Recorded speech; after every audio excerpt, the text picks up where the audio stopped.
Between Two Kings by Lindsay Straube is coming out November 11th, and here's everything you need to know before you get started. Hello and welcome to my channel. If you're new here, my name is Alana, and here I talk about books. Today, I'll be covering in detail Kiss of the Basilisk, which is the first book in the series of Split or Swallow. If you need a refresher on this book before jumping into the sequel Between Two Kings, then you've come to the right place. If you have not yet read Kiss of the Basilisk and you've come here for a little bit more information on what happens here, brace yourself because the recap I'm about to give is extremely unhinged. I'm going to keep this recap light and spoiler free to start, but then I will go pretty heavily into the spoilers of this book. If you don't want any spoilers, you may want to pause this video and come back later. I loved Kiss of the Basilisk. It was extremely unhinged and just wild. My jaw was on the floor reading it, so I can't wait for book 2.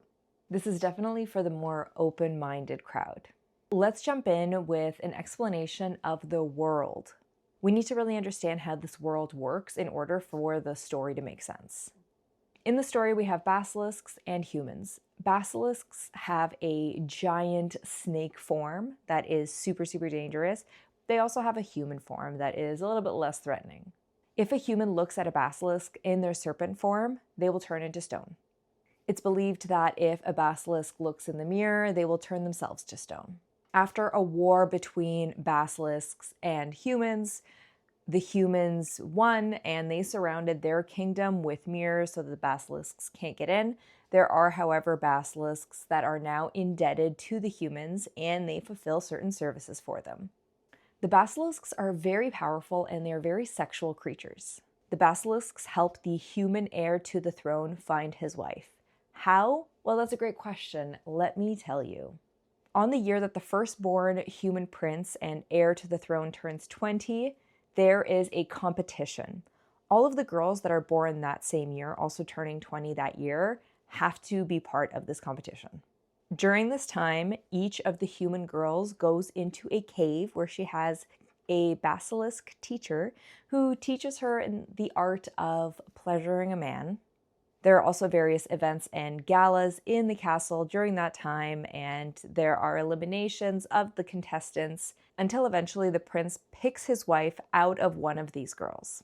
Now that we got this strange, strange world out of the way, let's talk about the main characters. The main protagonist is Tem, or Temperance. For most of the book, she's referred to by her nickname Tem.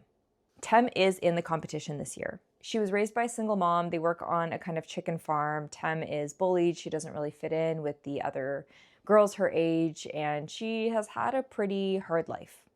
Tem's mom really wants her to win this competition and be the future queen, but Tem is not really feeling it that much. Next, we have Vera. She's not a main character. She's kind of a secondary character, but she is often mentioned throughout the book. Vera is the same age as Tem. She's always been kind of mean to Tem. Vera is a lot more experienced sexually. Tem is completely a newbie. We don't like Vera. Throughout this book, she's pretty mean to Tem, and we are on Team Tem. Vera is Tem's biggest competition throughout this process. Next, we have the love interests, Caspin and Leo. Caspin is the basilisk. In the beginning of the book, he's referred to as the Serpent King, so he's the most sought-after basilisk mentor in the process, and Vera is super jealous that she did not get him. We also have the human prince, Leo. He is the one who's looking for a wife. He's turning 20 this year. The end goal is for Tem to marry Leo. They have a kind of rocky road getting to know each other. I'll dive a little bit deeper into that soon. Our main antagonist is Rowe. He is Vera's basilisk mentor. A minor character in this age category is Evelyn. Evelyn is Leo's ex-girlfriend, so we kind of have a mystery here for most of the book as to what happened to Evelyn. Leo was in love with her. She was not royalty, not from royal family, not a noble or anything like that. She was just a regular girl and she ghosted Leo. So we learn a little bit more about her later on.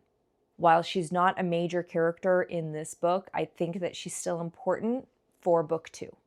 Next, let's get into everyone's parents. So we have Caspin's dad. He's the actual king of serpents. Serpents really thrive on power, and Caspin's dad is the most powerful.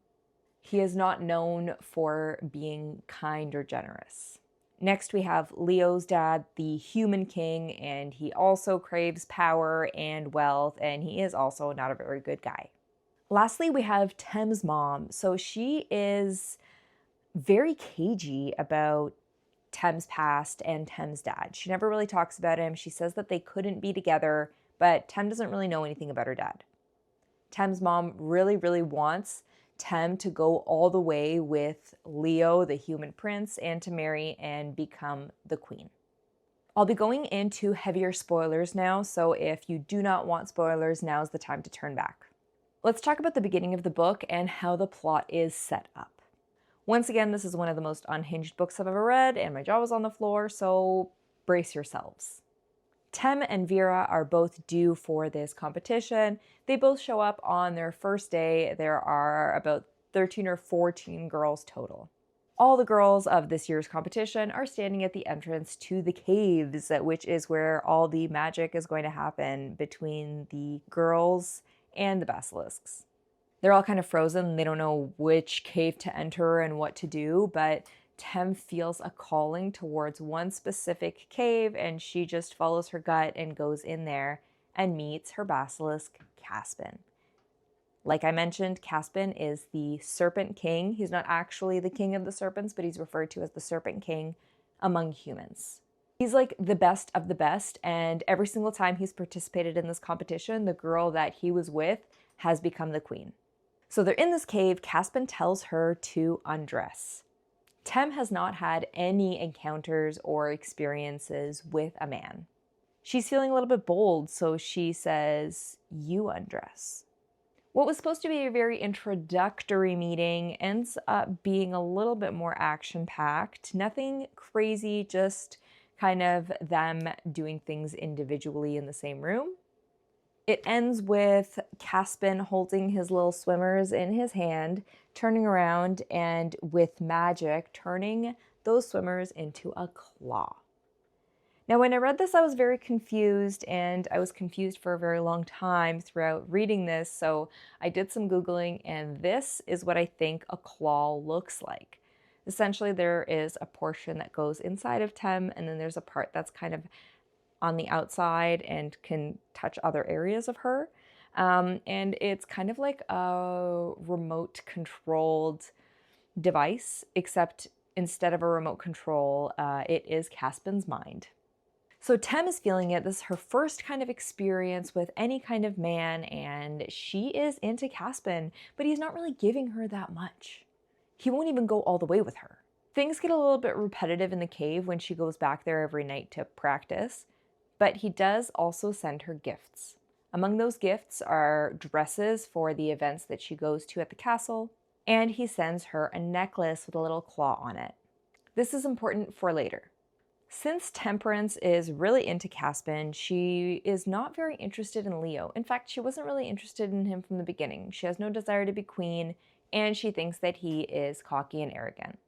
In every encounter that Tem has with Leo, she's kind of playing hard to get. Like, she doesn't seem very interested in him. She's really the only one of the girls in the competition that's not throwing herself at him. Leo often gets frustrated with this "I'm not that interested" game that Tem is playing, and at one point he really kind of humiliates her.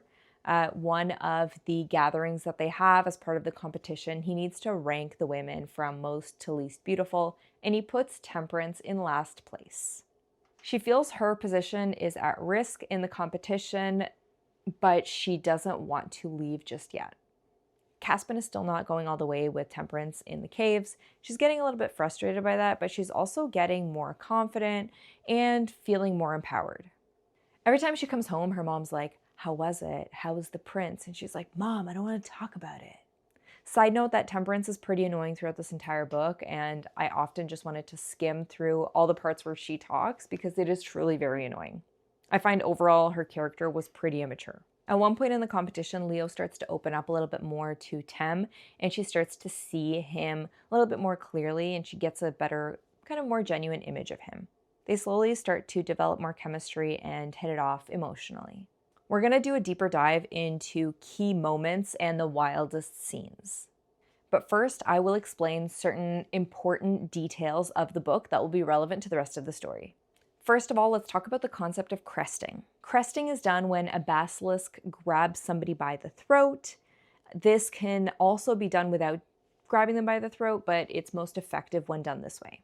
If a human is crested, they become enslaved to the basilisk. They will fulfill any whim, any desire that the basilisk wants, and they are forever linked to that basilisk. If a basilisk crests another basilisk, however, it doesn't have the same effect. The person or basilisk being crested will die. As Caspian and Tem's relationship grows, Caspian takes a precautionary measure of spitting his venom into Tem's mouth. This act prevents her from being crested by another basilisk. This might be a major spoiler, although I think it is pretty obvious for a large part of the book, but Temperance is a hybrid. She's half human, half basilisk. We already know that Tem's mom was in the competition 20 years ago, so that's when the current king was choosing his wife. And Tem is 20, so that means her mom must have gotten pregnant that year, and she obviously didn't marry the king. So if you put two and two together, you can figure out that she was with a basilisk, and she got pregnant by that basilisk. That's why they can't be together. Humans and basilisks are discouraged from being together. It's also very unlikely that there will be a pregnancy between the two. The timeline of this doesn't fully add up for me, because if Tem's mom and Leo's dad are the same age and they had kids in the same year, then how does Leo have an older sister? That just doesn't add up for me, because the king would have gotten married that year and he would have had his first child, which would naturally be Leo. It just doesn't make sense that he would also have an older daughter. If you have a better understanding of what's going on there, please let me know, because I could not figure this out.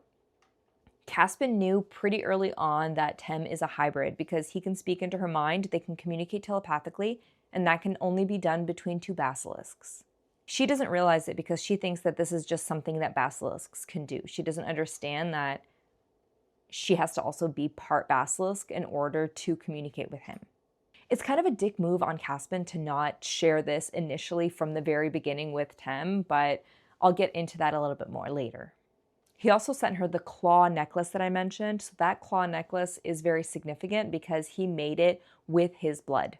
Basilisk blood can be turned into gold, and when a basilisk chooses to do that themselves and they create jewelry and they gift it to somebody, that bonds them to the person that they give that gift to.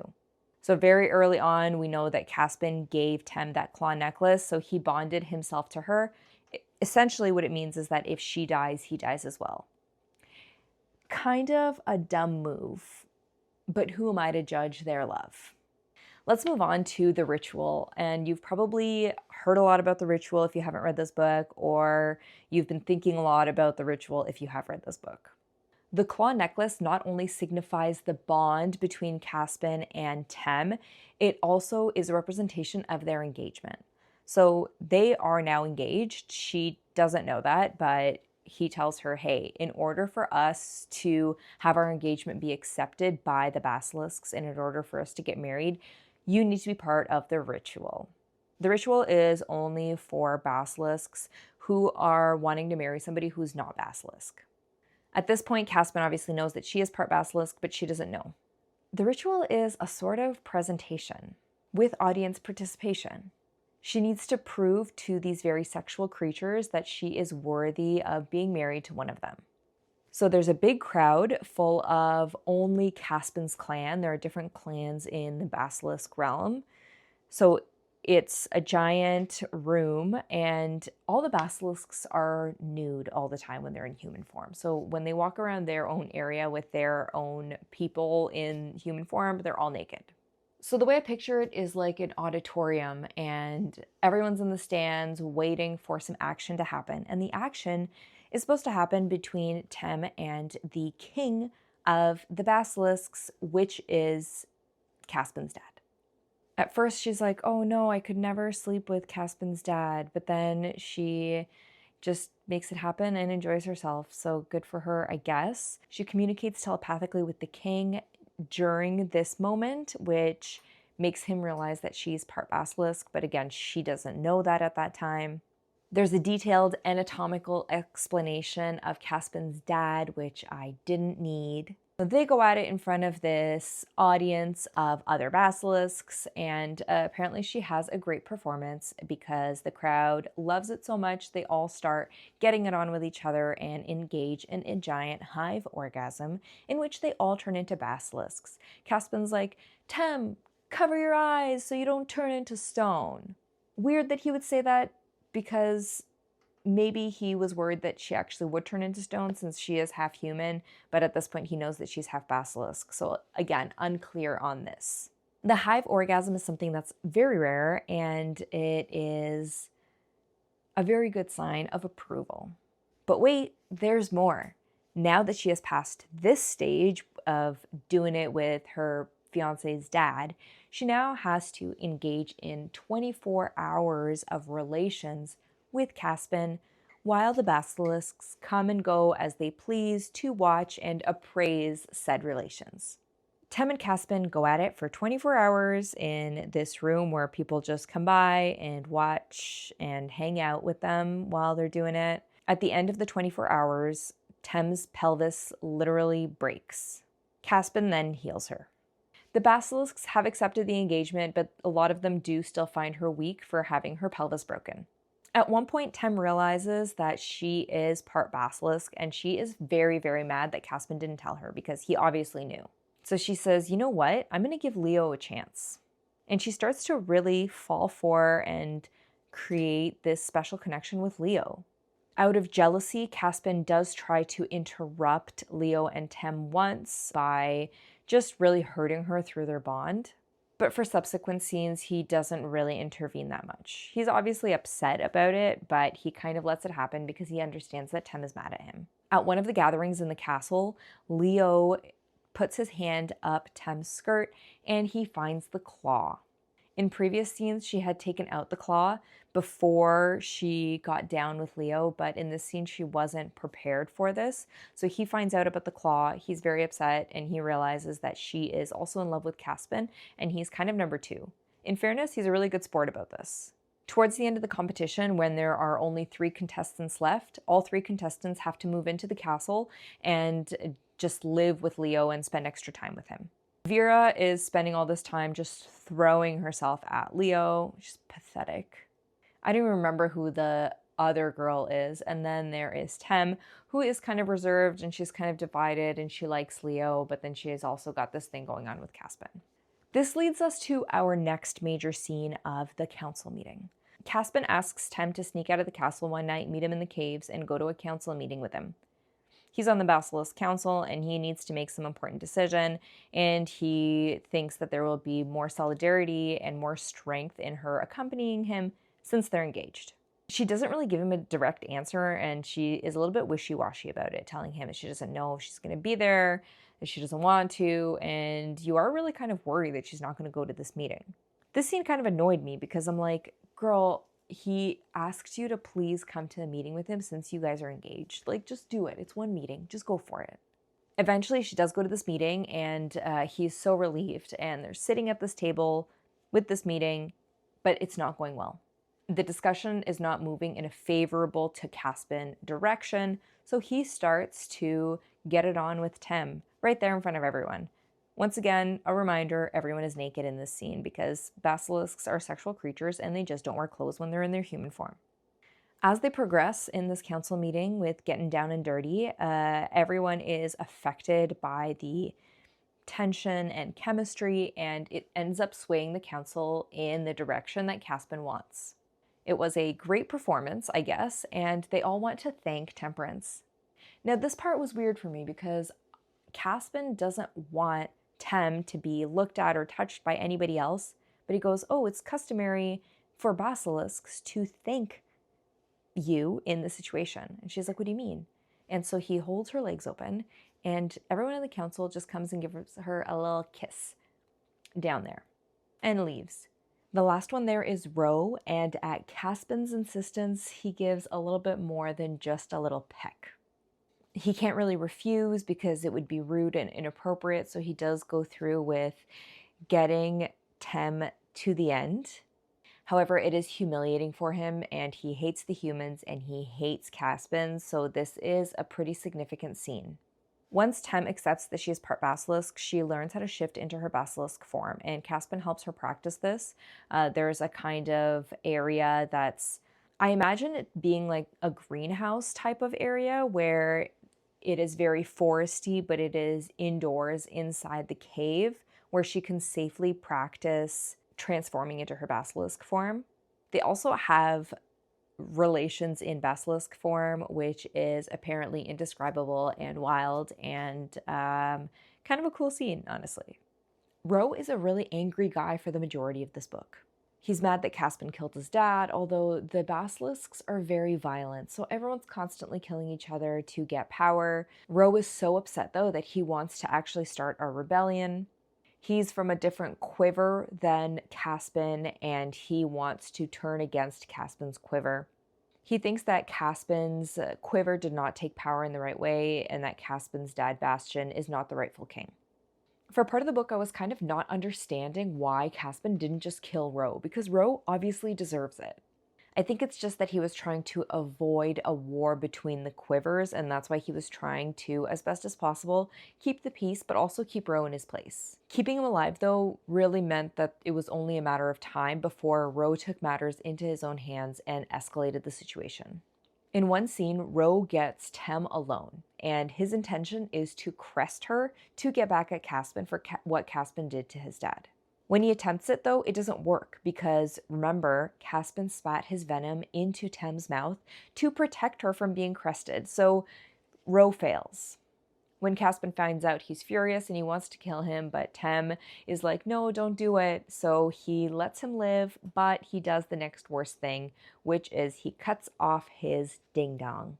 This is the next worst thing because basilisks get a lot of their power from sexual relations, and now Rowe is basically useless down there. He's like a Ken doll. This is a devastating loss for a basilisk, and it's humiliating. Because they're nude all the time, everyone can see what he's missing. This act makes Rowe lose all respect and power and gets him even angrier. In the story, there's also an assassination attempt on Caspian, and Tem convinces him to crest her in order to give him some of her power. Caspian really doesn't want to crest Temperance, however, she convinces him that she wouldn't mind being enslaved to him, and she knows that he wouldn't abuse the power, and that she really wants to save him. He crests her. It doesn't really have any effect on her. She's not really that enslaved to him, and he gets better. We find out later that the consequence of this action is that it's killing the basilisk side of Tem, and since Caspian and Tem are bonded and the basilisk side is injured, Tem's basilisk side slowly dying is also killing Caspian. Their bond is getting weaker and it's harder for them to communicate telepathically. Somewhere in the middle of all this, there's also Caspian's ex-fiancée. She's from a more prevalent family in the Basilisk world. It was supposed to be a kind of political marriage, and Caspian had never given her one of those bonding gifts like he gave to Tem. This ex-fiancée is not super happy to be with Tem, but she's mostly agreeable and does help out when needed. Throughout the story, we start to discover that this truce between humans and basilisks isn't quite a truce. Tem discovers that the royal family is keeping basilisks in the dungeon and bleeding them to make gold to maintain their wealth. She discovers this because when she's in the castle, she can faintly hear basilisks communicating with her telepathically. She finds out that her dad is there.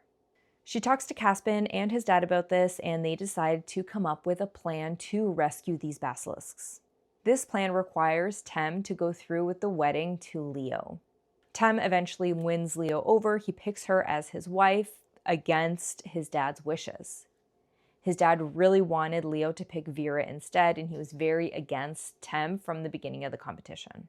Leo doesn't know about the bleeding of the basilisks, and he's very much on Tem's side. He thinks it's cruel, he doesn't respect his dad, and he can't wait to take the power away from his dad. The wedding day finally comes, the basilisks arrive, there's a lot of tension, and there's a lot of hatred between the two groups, although they're trying to kind of keep it civil in the beginning. This is an insane scene where so much happens that I'm just going to give you kind of the recap of what we end up with. There is the bloodbath, a giant fight breaks out. The initial plan is that Tem is supposed to crest the entire royal family except for Leo and his sister. Then they rescue the basilisks in the dungeon. Caspian's dad was in on this plan, but the whole time he had another plan. He was going to wait for Tem to crest all of these people, and then he was going to crest her. Caspian's venom doesn't protect Tem from his dad's cresting because he is the most powerful basilisk and his crest can overpower this venom. So his plan all along was to get rid of the royal family and get rid of Tem and take all the power for himself. And he doesn't care that it's his future daughter-in-law. Once we find this out, Caspian is furious and he fights his dad and he turns into basilisk form and literally eats his dad. Tem can't turn into her basilisk form because she's dying on that side and she's too weak. So she comes up with the actually genius idea of cresting herself. She's able to pull power from her human side to heal her basilisk side, which is great because this also heals Caspian since they're bonded. Tem is still very weak, and in order to regain strength, Leo lets her crest him. So now, technically speaking, Leo is enslaved to Tem. Leo locks his dad up in the dungeon where the basilisks were being kept, and he releases all of the basilisks that were imprisoned and being bled out in order to make gold. Tem's parents are reunited, yay, she meets her dad. Tem feels really bad about having to crest Leo, and she doesn't want him to be enslaved to her, especially since she is technically now married to Caspian, and she's a basilisk, and she's going to be living with Caspian in the basilisk world. Since Caspian ate his dad, he's also now the king, so she is technically the queen of the basilisks. Leo has to do anything that Tem tells him to do, so Tem takes this opportunity to tell him to find Evelyn, his first love. Leo recently found out that Evelyn didn't just ghost him and leave out of nowhere. His dad paid her off to leave Leo alone. So Tem sends him on his way to find Evelyn. He's kind of torn up about it because he is enslaved to and loves Tem, but she is ordering him to go find his first love, Evelyn, so he has to do what she tells him to do.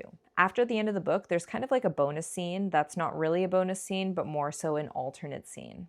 There was an encounter at one point where Leo goes to the cave with Caspian, so the three of them are in one room together, but nothing actually happens between the three of them. But in this additional scene that's very Challengers themed, that apparently the author wrote on a plane after several beverages. It's the three of them in this cave, except instead of them then going their separate ways, they get it on all together. I won't go into detail about the scene, but it was a crowd pleaser in my book club. That basically summarizes the plot. I know we talked about a lot of crazy things, but these are some of the things that I'm hoping for in book 2. I obviously want this book to be insanely unhinged again. My expectations of ridiculousness are very, very high, and I hope this book delivers as well as the first book did. I'm excited for both of these now kings to further grow their relationship with Tem and to really be pining after her.